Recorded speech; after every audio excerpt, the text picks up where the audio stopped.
Dear community members and SwissBorgers, today we're going to cover one of the most important topics and one of my best friends as well. It's Bitcoin. A lot of you and most probably everyone watching this video today is like, yeah, we all know Bitcoin, right? In 2017, actually, it was one of the biggest Google trend, right? People were looking at Bitcoin. What is Bitcoin? How can I buy Bitcoin? And we saw that, that great momentum building around the awareness of Bitcoin. But if we have to dig into it and name a very easy definition out of it, it is a decentralized digital currency. And its purpose, which is really good, is that it enables people to send money or digital currencies everywhere in the world at any moment with no restrictions. You just need on one side to have a wallet, have a private key to that wallet, and then send that transaction to another Bitcoin wallet. And the great thing about it, it has low transaction fees. It is quite fast. There's no intermediaries here, and you are the ownership of it. So this is why this decentralized digital currency has really disrupted the old banking system and is creating this new ecosystem that we're living today through all these new digital assets. And Bitcoin is the first ambassador that took, the glory and advantage of that situation of creating this new framework today. Why Bitcoin was created? It's been now centuries that governments have created their own currency. And that's been going on for on and on. And even 20 years ago or so, the euro was created. And that was a great idea of how we could essentially make transactions across different countries without having any issues. Well, that model is good, but when you look at it deeply and carefully, you could see that, the monetary policies are sometimes favored to help organizations, wars, and at the same time economies or banks. In 2008, after the subprime crisis, what did the Federal Reserve do? Well, Ben Bernanke just printed roughly $1 trillion just to back up how the banks fucked up. And is that normal or not? Well, a great community of forward thinkers such as the cyberpunks in 2006 and 2007 started to look at this idea and say, how can we create our own decentralized digital currency? And this is where there was different ideas that came up. And when in 2008, when Satoshi Nakamoto wrote the white paper of Bitcoin, this is when everything changed, where they said, let's fight the Federal Reserve, let's fight these central authorities. Let's try a way to create a currency that doesn't rely on these different intermediaries, where you cannot manipulate it, because you have free transactions that will be done in a very transparent manner, where you can create a decentralized autonomous organization and that everyone can get rewarded within this network. And this is a little bit where the idea came, and essentially in 2009, we have seen the first transaction of Bitcoin. And that is a mind changer. This is really when we realized that with algorithms, with software, and with a decentralized network, we could create our own new digital currency. And as you guys know, things went better and better. As the network grew and the software got even better. The first transaction of Bitcoin happened in 2010, which was for 2 pizzas, and that was 10,000 Bitcoins. Yep. As you know, 10,000 Bitcoins. That is roughly $45 million for one pizza. Hopefully that guy today owns probably like 10% or 20% of Pizza Huts. That was for sure one of the first time when actually Bitcoin was purchased. A little bit after, in 2011, 12, 13, and 14, we saw a great expansion of Bitcoin. First with the first ATMs that came in place, then through, unfortunately, let's say the dark net, what happened with the purchases of a lot of different things through Silk Road. But what if you have to know as well is why it has grown so much is as well because of people were not being able to transact in US dollars, sending it over to Asia. A lot of people should realize that back then, such as the founder of Kraken and a lot of different other people, they were into video games. And in World of Warcraft, there was great players in South Korea, but as well in Japan and in China, that were creating these awesome different shields and guilds and great players, right? And in order to buy them, there was a lot of different American people, and such as Europeans as well, that were saying, well, you know what, build us the great, awesome player. I'll put it on my platform, I'll sell it after, right? Like an eBay of, different video games characters. And then, we'll make it happen. And what did they do back then? Obviously, it was very hard to send US dollars to Korea or to Japan or China. They were doing it in Bitcoins. And that's how a lot of people got into Bitcoins as well, thanks to video games.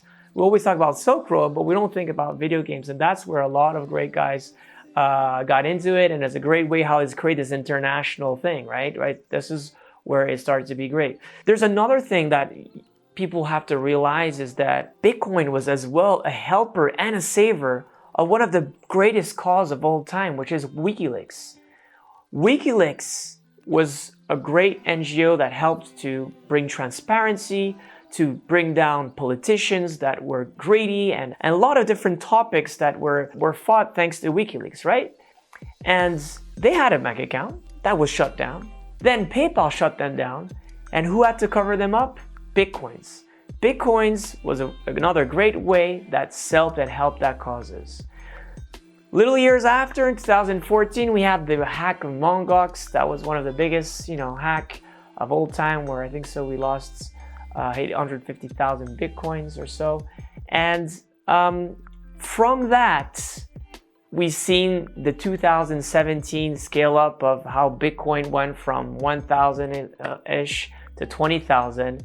And now today, after the bubble burst, after ICO it burst, essentially we're back now close to 9,000, which is crazy again.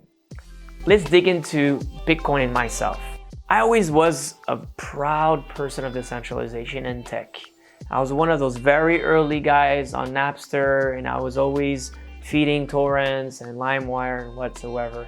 Unfortunately for myself, I didn't get into Bitcoin too early. Many reasons, but who knows why. However, I was always following Bitcoin. I thought it was really cool. And the first day I bought Bitcoins was actually to send money into Iran. So my dad is Persian. My mom, she's Swiss and Persian. And my dad lives in Tehran. And essentially, back then, I think it was 2012 or 13-ish, there was a guy that was able to sell bottles of wine. And for that, he was willing to accept Bitcoins as a payment. So the first reason why, and thanks again, Dad, for that, is that I bought actually wine for my dad through his alcohol dealer in some way, which was great wine and actually whiskey as well.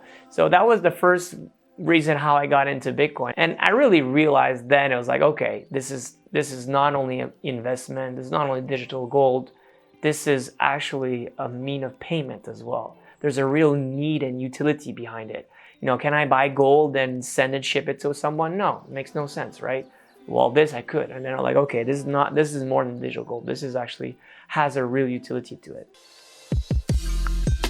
Now you're all talking like, yeah, well, cool, Cyrus, why would I get into Bitcoin now it's at 8,000? Well, this thing first thinks about how people are pessimistic of any advancement of technology, right? Let's talk about, even in the 19th century, when famous people said that the telephone was just a fad, it was just novelty, it will never happen. Or then after that, different advisors of presidents said that the car is not the real thing, the horse is here to stay, right? Or people saying that internet was a cool thing, but it's never going to really take place. There's no real utility to it.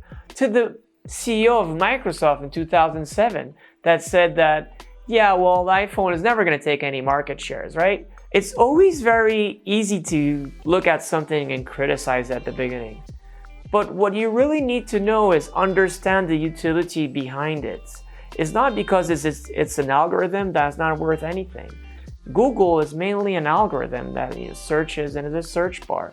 75% of the revenue today, it's out of that search bar. And people have to realize that Well, me too. In 2012, I thought Bitcoin sucked. I mean, just thought it was like whatever, new speculative investment that had no purpose to it. But then when you get into the rabbit hole, you fall into it and you realize how immense this technology could enable people everywhere in the world to make transactions. And people have to realize that today, I mean, last year in 2018, there was over $1.3 trillion that were exchanged in Bitcoin. That is more than PayPal itself. This trend will only grow and grow and grow. And this is what makes Bitcoin so amazing about it. Okay, now, this maybe get into the speculation and the crisis and the different models that are behind these curves, right? And if you look at any bubble, they all have the same patterns. And you see really that pattern that happens in every bubble, right? And then that flats down and then goes to Earth, right? So the beginning, we have the curve goes up. We have this hope.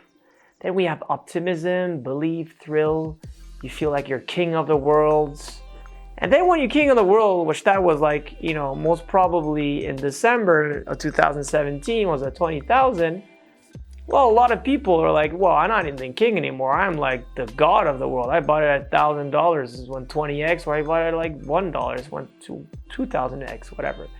And what is very important is that with these different bubbles, and this could be exactly the same bubble as the one of 2001, of the dot-com bubble.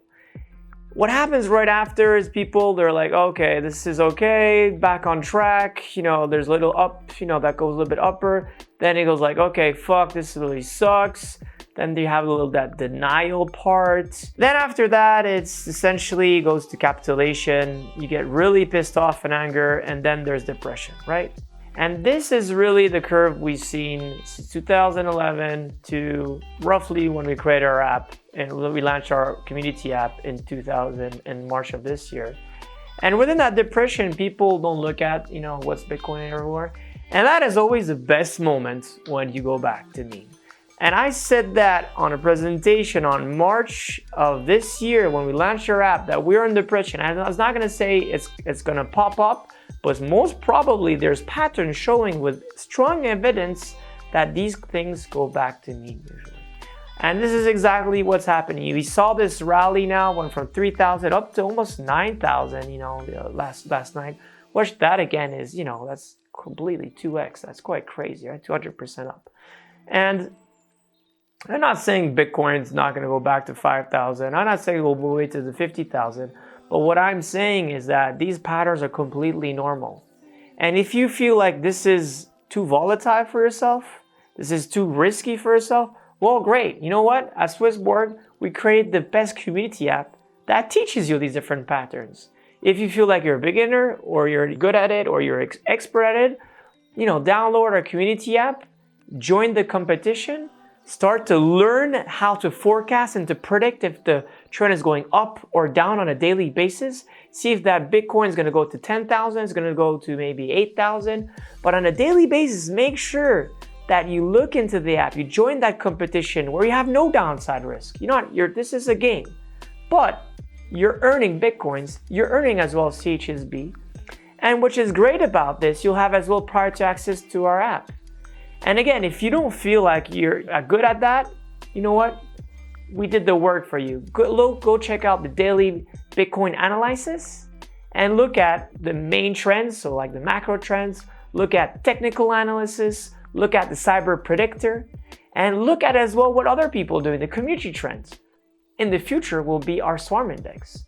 So guys, I hope you understand how Bitcoin has changed and is changing the world, how it's empowering people to believe in a new cause where you could have transactions that you could send from Switzerland to Korea, from Korea to Iran.